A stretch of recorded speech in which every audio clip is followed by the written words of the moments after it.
कहानी की शुरुआत होती है स्वर्ग में, जहाँ सभी देवता जश्न मना रहे थे। तभी अचानक वहाँ एक देवता आया जो कभी पैरों में कुछ नहीं पहनता था। उसे देखकर बाकी देवताओं को बिल्कुल अच्छा नहीं लगा, क्योंकि उन्हें लग रहा था कि ये जश्न के माहौल को खराब कर देगा। लेकिन स्वर्ग की रानी ऐसा बिल्कुल नहीं सोचती थी। उसने इस देवता का अच्छे से स्वागत किया और उसे ली नाम से पुकारा। आखिरकार सभी मेहमानों के आ जाने के बाद रानी ने सबको अपनी लिखी हुई एक कविता पढ़कर सुनाई। तभी अचानक वहाँ एक राक्षस ने हमला करके रंग में भंग डाल दिया। बाकी देवता भी तुरंत रानी की रक्षा करने के लिए आगे बढ़े, लेकिन जल्द ही उनकी शक्तियाँ राक्षसों के सामने फीकी पड़ गई। असल में राक्षस रानी को दिखाने आया था कि उसमें सबसे ज्यादा ताकत है, इसीलिए उसका भी स्वर्ग में रहने का हक बनता है। पर अचानक ली ने उसके चेहरे पर अपने रुई नाम के एक हथियार से वार कर दिया, जिससे वो राक्षस वहीं ढेर हो गया। ये देखकर रानी ने खुलासा किया कि असल में ये हमला उसी का प्लान था और वो ये देखना चाहती थी कि उनमें से कौन मुश्किल पड़ने पर अपने दिमाग और ताकत का ढंग से इस्तेमाल कर सकता है। फिर रानी ने ली की खूब तारीफ की, क्योंकि वो हमला होने पर घबराया नहीं,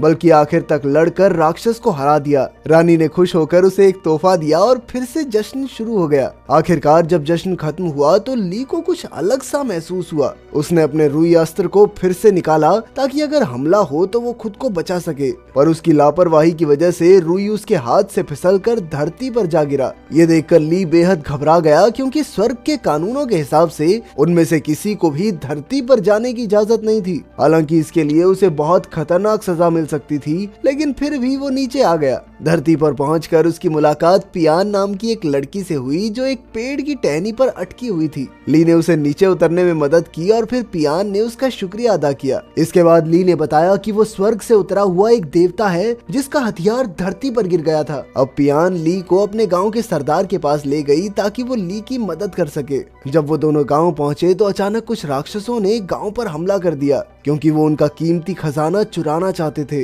ये खजाना असल में एक जादुई चीज थी। अब ली भी पीछे नहीं हटा और उसने सभी राक्षसों का जमकर सामना किया। आखिरकार उसने एक राक्षसी मकड़ी को उसी के जालों में फंसाकर हरा दिया। इसके बाद ली ने एक बेहद ताकतवर राक्षस को हराया, जिसके शरीर की बदबू के सामने बड़े बड़े टिक नहीं पाते थे। आखिरकार गांव के सरदार और बाकी लोगों ने ली का जमकर स्वागत किया और उसके लिए खास एक पार्टी भी रखी। आखिरकार ली ने सरदार से उनके खजाने के बारे में पूछा तो उसने बताया कि कुछ महीने पहले आसमान से एक सुनहरी रोशनी आकर सीधा एक पहाड़ पर पड़ी। इसके बाद से गांव में शांति फैल गई और तभी से उन सब ने मिलकर इस खजाने की हिफाजत करने का फैसला किया। ये खजाना एक पहाड़ की चोटी पर मौजूद गुफा में था, जहां गांव वालों ने तरह तरह के जाल बिछाए थे ताकि राक्षस इस खजाने को चुरा न सके। ये सुनकर ली को यकीन हो गया कि ये उसके दिव्य हथियार रुई की बात कर रहे हैं। उसने सरदार से कहा कि ये खजाना उसका हथियार है और वो उसे वापस लेने ही जमीन पर आया है।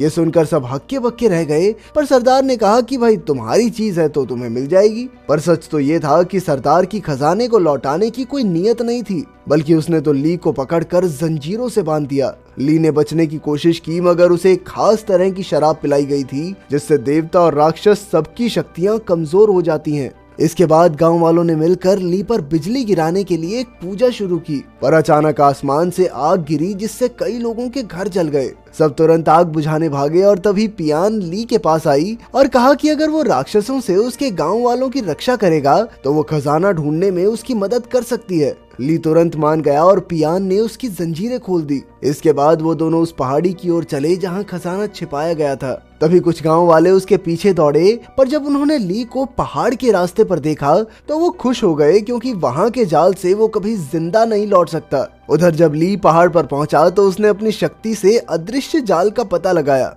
पर अचानक से उसका पैर दलदल में फंस गया और तब पियान ने उसकी जान बचाई। अब वो चलते चलते थक गए थे, इसीलिए एक नदी किनारे आराम करने लगे। पियान ने उससे पूछा कि वो जूते क्यों नहीं पहनता। तब ली ने बताया कि पिछले जन्म में वो एक इंसान था, पर उसके पैर काफी ज्यादा बड़े थे, जिस वजह से लोग उसके साथ बुरा बर्ताव करते। पर एक दिन चाओ नाम की एक छोटी लड़की उसके पास आई और उसकी दोस्त बन गई। एक दिन चाओ ली के साथ खेल रही थी कि अचानक से वो बहुत बीमार हो गई। तब उसके माँ बाप ने इस सब का इल्जाम ली पर लगाया और चाओ को उससे दूर कर दिया। कुछ दिन बाद ली चाओ के लिए खिलौना बना रहा था कि अचानक उसे महसूस हुआ कि गांव में एक भूकंप आने वाला है। वो तुरंत चाओ के घर गया और उसे उठाकर भागने लगा, पर अचानक उसे गांव वालों ने पकड़ लिया, क्योंकि उन्हें लग रहा था कि ली ने चाओ को अगवा किया है। उन सब ने मिलकर ली को इतना पीटा कि उसकी वहीं मौत हो गई। आखिरकार ली स्वर्ग पहुंचा, जहां स्वर्ग की रानी ली की अच्छाई देखकर बेहद खुश हुई। फिर उन्होंने ली के पैरों के साइज को आम इंसानों जितना करके उसे एक देवता बना दिया।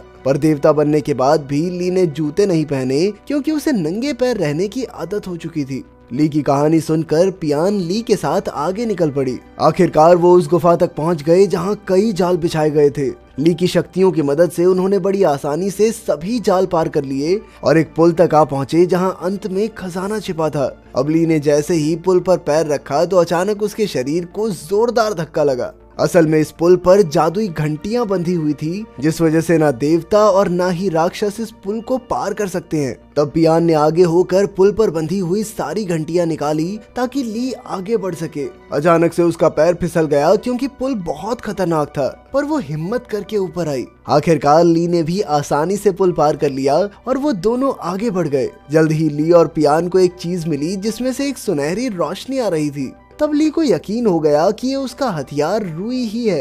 पर जब उसकी रोशनी हटी तो ली ने देखा कि ये रुई नहीं बल्कि एक सुनहरा अंडा था।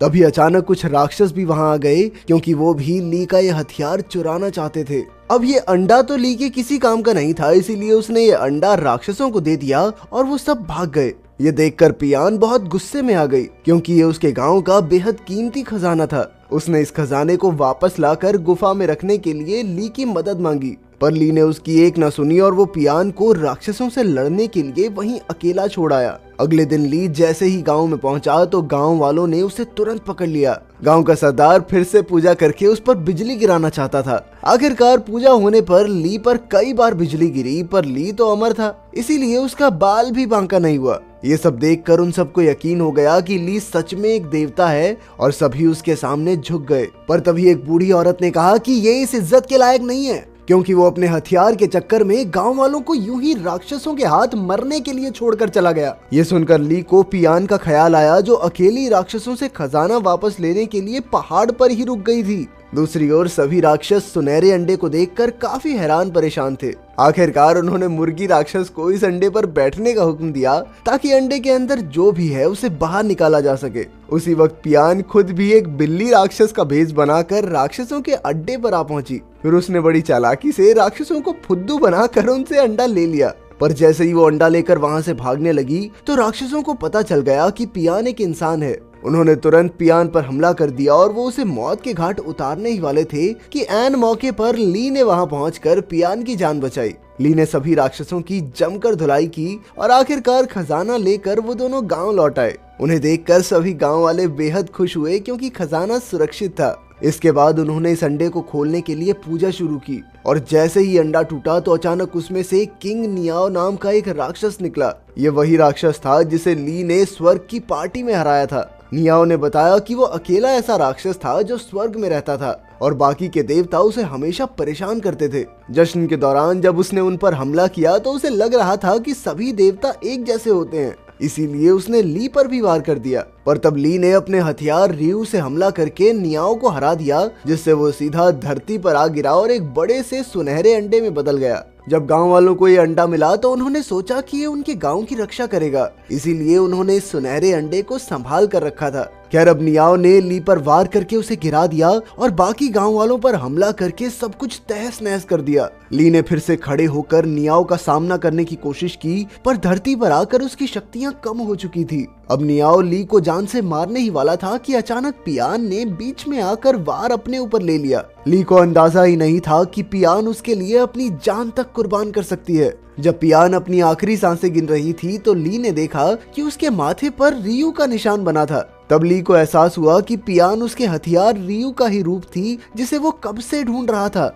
असल में पिछले जन्म में ली के मरने के बाद चाओ बड़ी हो गई थी, पर उसकी बीमारी जानलेवा थी और आखिरकार उसकी मौत हो गई। उसने पूरी जिंदगी भगवान की पूजा में गुजारी थी, इसीलिए स्वर्ग की रानी ने खुश होकर उससे पूछा कि तुम अगले जन्म में क्या बनना चाहोगी। तब चाओ ने कहा कि चाहे उसे कुछ भी बना दो, पर वो हमेशा ली के साथ रहे। पर रानी ने ली को पहले ही देवता बना दिया था, इसीलिए रानी ने चाओ को ली का सबसे शक्तिशाली हथियार रियू बना दिया। आखिरकार पियान मरने के बाद फिर से रियू में बदल गई ताकि ली नियाओ का सामना कर सके। इसके बाद उन दोनों में भयानक युद्ध शुरू हो गया और आखिरकार ली ने रियू के वार से उसे हरा दिया। जल्द ही स्वर्ग की रानी बाकी देवताओं के साथ वहां आ गई और अब वो ली को सजा देने वाली थी, क्योंकि ली बिना उसकी इजाजत के धरती पर आ गया। ली सजा के लिए तैयार हो गया, पर तब सभी गांव वाले रानी के सामने झुक गए और उनसे ली को माफ करने की दरख्वास्त की, क्योंकि ली ने उन्हें राक्षसों के आतंक से बचाया था। उनकी मिन्नतें सुनकर आखिरकार रानी मान गई और ली को माफ कर दिया।